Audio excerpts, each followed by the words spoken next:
On the agenda tonight, we're going to be taking a look at Creed, and they're going to be performing My Sacrifice.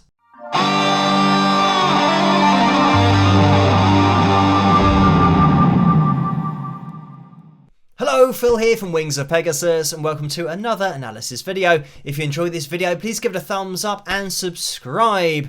So, first of all, what a tune this is, but second of all, this is one of those requests where somebody is asking me about pitch correction or auto-tune, and I've obviously dived into this quite a lot. As I do with all of my videos, I try to be as thorough as possible. So, the performance that I was sent, I am going to cross-reference it with another live performance that I found, and the original recording that was released in 2001, I believe. So, just to warn you that things are going to be getting very busy on screen, as you can see, but to begin with, what we're going to do is just listen to the performance that I was sent, and obviously I've run it through the pitch monitoring software so we can see exactly what's going on. Hello, my friend, we'll meet again. It's been a while, where should we begin? So after this first phrase, you might even be able to hear that processing sound going on, where, pitch correction is being applied. But, it might even be auto-tune being used live, because it almost has that sound about it where it's just snapping. Whereas when you're applying pitch correction, I say when you're applying pitch correction, I know that people don't do it and producers don't do it in the industry subtly. They do just sometimes apply it like auto-tune, just sticking to lines. But I'm wondering whether this is a live auto-tune or pitch correction. The thing is, and the reason that I don't think it's auto-tune being used live is because Scott can sing. And he does sing live. And when I say that, what I mean is he sings without auto-tune. He can hit notes accurately. So what I think, or what I try to understand is who is applying this to Scott's voice? Is it management? Is it the record label? Is it Sirius XM? Are they doing it? Maybe a band performs there and then the band leave, and then Sirius XM, the producers, before they release the video, maybe they pitch correct or auto-tune the vocals. I don't know. I don't know at which point this is being applied, but the reason that I think it's just a bit weird and totally needless is because Creed can do this live and Scott can sing this live. Feels like forever. Yeah, we are really calibrated here. In my heart of memories, a perfect love that you gave to me. Oh, I remember, 'cause when you are with me, I'm free, I'm care. Yeah, it's this kind of thing when we go to the G sharp 3, the it just is so over that line. It's always going to have a weird sound to it. Endless, I believe. Oh, Yeah, and like this, it's got no other destination other than on the line. And it's predetermined. It is going to be there. You're not going to be able to get anything other than an A440 standard pitch equal temperament A sharp 3. And it sounds like even at the top here we're getting a bit of a processing sound that almost sounds like it's cutting up the vocal, because obviously it's adjusting it every hundredth, well, probably every millisecond, trying to get it on that D sharp 4. So yeah, the vocal isn't allowed any freedom. So one thing that I will say about the comment section on this video is, of course, people are saying, wow, he sounds amazing. And because this was released in 2001, 23 years ago, people are obviously very impressed by Scott's accuracy and the way that he sounds now, considering it, so much later. But they're not realizing that it is pitch corrected. This isn't his natural vocal, but he can sing this. So yeah, that's what I don't get. Whenever you kind of scroll through it, you'll see this kind of thing all the time, just being directly over lines and, yeah, just not really given any opportunity for the voice to go where it went live. But let me just listen to this. Will fly. Yeah, that is being grabbed hold of, that vocal. It's like you are not going anywhere other than a D sharp 4, but this is most certainly pitch corrected. I mean, it's borderline auto-tune, but I don't think that, well, Creed and I don't think that Scott would be using that live, because I've heard him perform live, recently without anything, a totally natural vocal, and we will listen to one of those performances in a second. But what I do want to bring into the spotlight is the original release in 2001, because when you're talking about getting an authentic version of the vocal from back then, when I move this over so you can actually see it, which always helps, as I have a little scroll through here, you'll start to notice that the vocal seems very, very accurate indeed. And we'll just have a quick listen to it. Hello, my friend, meet again. Obviously, it's a different key because it was 23 years ago. It's been a while, where should we begin? Feels like forever. And you will start to see this happening in the original release from 2001.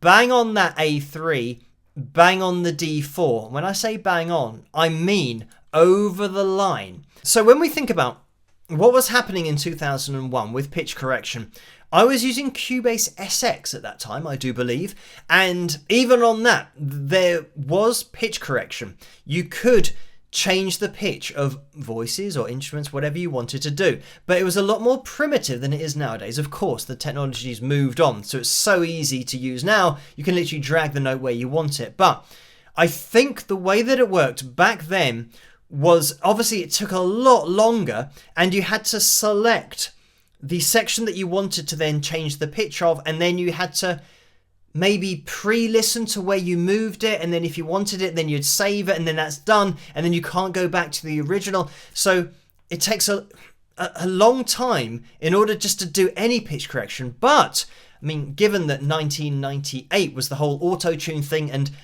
tuning vocals then became something that everyone was doing, so this is 3 years later, I think what we've got here is an early pitch corrected release, and somebody, I think, has spent a hell of a long time on this. But I will say as well, just by Scott's vocal that I've heard recently live without auto-tune or pitch correction, I'd say that he would have been really accurate pitch-wise. Not this accurate, because I think this is manipulated, but he would have been really close to these lines. So it means that when you're applying that pitch correction manually, if you've only got a little bit to go, then it's a lot less work than maybe trying to grab a vocal and then you estimate how many cents you wanted to, raise it up by. And then once you process it, you then degrade the audio, so then it starts to sound a bit dodgy. Hello, this is post-recording and editing Phil here, because at the time of making this video, I didn't know, but I do know now, that Melodyne, which is one of the industry standard pitch correction plugins that's used in 2024, released its first iteration in 2001. So I think he was really close with this, and they probably did loads and loads of takes. The video for this song's amazing as well. So, it's obviously a huge amount of effort's been put into it. And, as we go through, we can see what does look like a pitch-corrected vocal.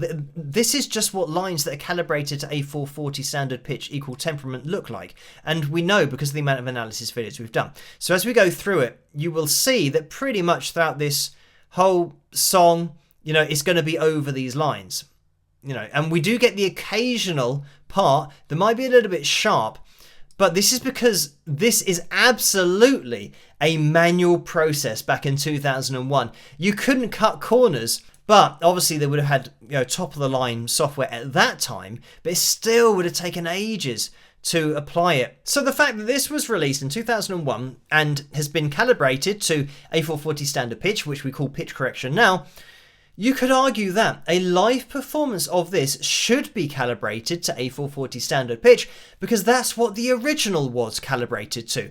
So why would you then sing it live without the thing that was used in the studio? And that's a valid argument in exactly the same way that, you know, if people are listening to Believe by Cher and she's performing it live and then she used auto-tune on it, people wouldn't have a problem with that because that was on the original song. So yeah, I think there's an artistic argument here for saying, well, we use pitch correction, or at least the studio did or the producer did, and I would say that this is still a little bit ahead of its time in 2001. Maybe 2005 to 2010 it then became, you know, much more mainstream, and maybe the bands that were doing well and signed to the big labels were starting to do this in the early 2000s, and then the labels realised, hang on, we can do this to all of our artists. So yeah, then it went a bit crazy where we are now in 2024 looking at this process being an industry standard, so it now happens to everybody. So we're now going to be taking a look at a performance from Good Morning America, and I'm assuming that this was indeed in the morning, so I can empathise with Scott for having to sing early in the morning. I once had to do it on a radio show at like 8:30, and I'm not a morning person, so yeah, I empathise just having to sing this early on, but we will have a listen to this. Hello, my friend, we'll meet again. With where should we begin? So immediately, this now, well, it just looks like a live vocal. It's just a normal vocal that isn't calibrated to A440, but, you know, it goes where Scott's vocal goes, just naturally. And this is why, when I say I don't think that he uses auto-tune live, because if you did, you would use it all the time, especially if you're performing early in the morning, but there wouldn't be any performances without auto-tune. And I've seen another show recently where I think it's maybe in an arena, it's a huge show, and he was singing fully live. It wasn't auto-tune and it wasn't post-pitch corrected. So this is the thing, I mean, it was fan shot footage, so it means that it wasn't an official release, and we can hear that the vocal was absolutely live. But this is the point, that he's got the ability to do this live. Feels like forever. I mean, even there, I mean, look how close this is, the C-sharp 4, you know, ever so slightly below the line, but that's really accurate. And then down here, you know, his voice had the freedom to go where it goes. In my heart of memories, a perfect love that you gave to me. Oh, I remember, 'cause when you are with me, I'm free, I'm careless, I believe. So, yeah, I mean, as you can tell straight away that this is a fully live vocal. And I think, actually, when we get up to what the C-sharp 4, that we don't quite get it, you know, to that point. Actually, we had the D-sharp 4 there as well, that didn't quite make it. But again, I empathise with this so much because it is in the morning. So even warming your voice up in the morning is an absolute nightmare. So yeah, but again, if they used auto-tune live, this would be a situation where you would definitely use it if you used it anyway, but Scott isn't using it. So this is why I question who's applying the pitch correction to that other performance.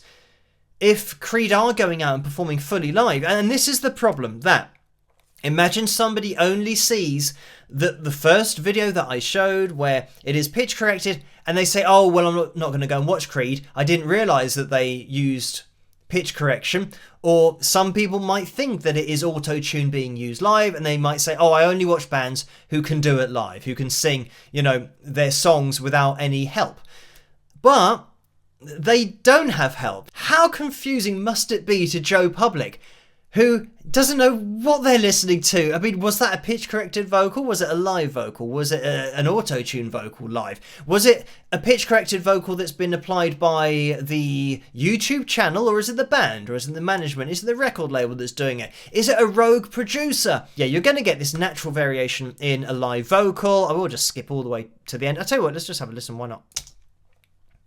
I just want to say hello again.